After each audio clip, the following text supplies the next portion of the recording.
Most people think wealth is easy to spot. Luxury watches, exotic trips, perfect Instagram feeds that scream, "I made it." But real wealth almost never looks like that. In fact, the people who are actually building serious money usually feel normal, sometimes even behind. They're not celebrating milestones or announcing wins. They're busy doing things that don't feel exciting in the moment.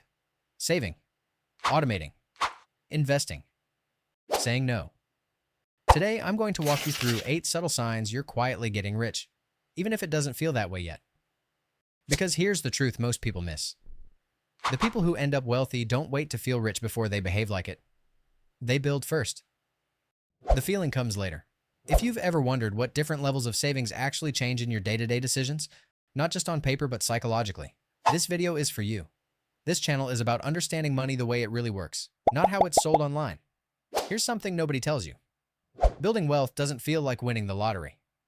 There's no moment where fireworks go off and your phone buzzes with a congratulations notification. Most of the time, it feels boring. It feels like restraint. It feels like making the responsible choice when nobody's watching. And if you recognize even 1 or 2 of these signs in your life, you're already ahead of most people. One of the first signs is that you've built margin into your life.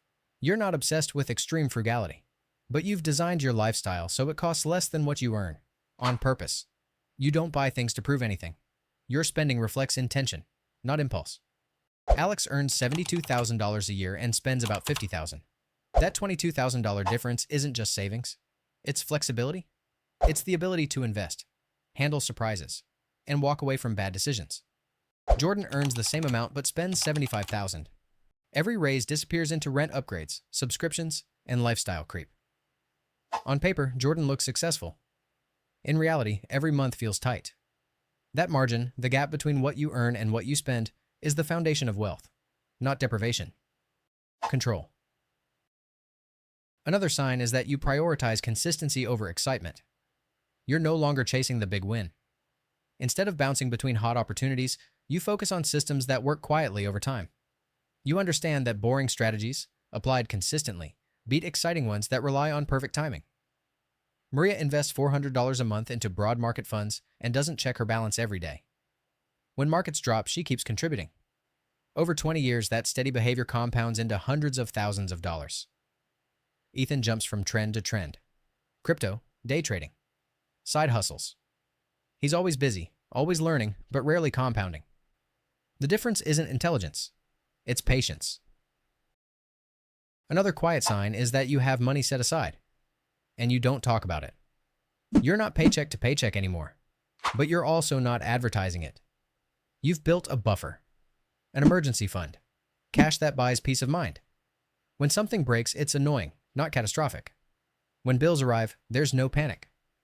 Sophia keeps 6 months of expenses in a high-yield savings account. When her phone dies, she replaces it without stress. When her company restructures, she evaluates options calmly. Liam has almost no savings. Every unexpected expense goes on a credit card. Every inconvenience feels like a crisis. Most people only understand the value of a buffer after something goes wrong. You built yours before it was needed. Another sign is that your income grows, but your lifestyle stays stable. You earn more now than you used to, but your day-to-day life hasn't inflated at the same pace. When you get a raise, your first thought isn't "what can I upgrade," but "where should this go?" Daniel's income rises from $65,000 to $90,000 over several years. His rent stays similar. His car stays paid off. Most of the increase goes toward investing. By his late 30s, his net worth quietly accelerates. Chris experiences the same income jump, but each increase comes with a bigger apartment, a nicer car, and higher fixed expenses. The lifestyle looks impressive, but progress is slow. Resisting lifestyle inflation isn't about sacrifice, it's about leverage. You also notice that you've stopped measuring yourself against other people. Comparison loses its grip on you. You don't feel pressured to match other people's spending, travel, or upgrades. You've realized that much of what looks like wealth is often financed, stressed, or temporary. When someone buys something expensive, you don't feel behind. You feel neutral. You understand that your timeline is yours. Once comparison fades, so does fear of missing out. And with it, a massive source of bad financial decisions. Another sign is that money isn't constantly on your mind anymore. When money is tight, it dominates everything. Every purchase requires mental math. Every decision feels heavy.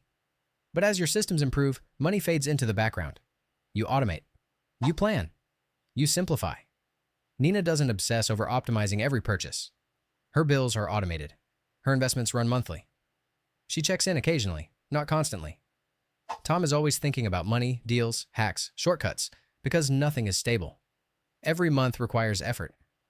When money stops being the main character in your life, it's a sign you've moved out of survival mode. You also start valuing time more than appearances. Your priorities shift. You're less interested in looking busy and more interested in having space, mental and physical. You pay for convenience when it makes sense. You say no more often. You protect your calendar. Emma pays for grocery delivery and occasional cleaning. That time goes toward rest, family, and creative work. Her life feels slower but fuller. Jake does everything himself to save money, but his schedule is packed and exhausting. He's busy, but not free.